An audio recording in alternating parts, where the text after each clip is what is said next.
saying, why is it important to get the water into the ground now in the fall versus the spring? Great question, because even in the spring we're saying, well, you know, spring flower or spring or May, what is it, May?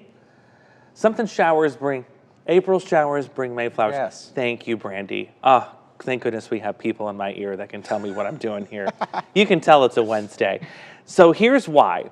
So when we talk about the soil in the ground in the summer, yes, it is able to absorb water, but you have to remember, because the sun is strong, we get a lot of evaporation of that water out of the ground during the summer months. So not only is it important that we keep up on rainfall during the summer, we like to see a little bit of a surplus because we're losing moisture from the evaporation of the sun.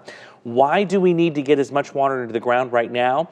Well, as soon as that ground freezes, it doesn't matter whether it snows or whether it rains. None of that water content is going to get into that frozen ground until we get to the spring when everything thaws out. So the more water we can get in the ground right now, that is not only water storage in case we get dry next spring, but it's also water storage for your wintertime plants. A lot of us have those permanent plants in our yard, and those trees, they need a drink of water too.